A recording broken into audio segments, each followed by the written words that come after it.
உண்மையான காதல் என்று ஒன்று உள்ளது. காலம் கடந்து போன பின்பு மண்ணில் வாழ்வது. காலம் எந்த கைப்பிடிக்குள் மாட்டிக்கொண்டது.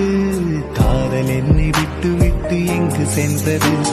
கடவுள் வந்து பூமி மீது வாழும் போதிலும் காதல் தோல்வியாகும் போது சாக தோன்றிடும்.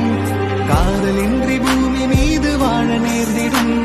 கொஞ்ச நேரம் கூட நரகம் போல மாறிடும்.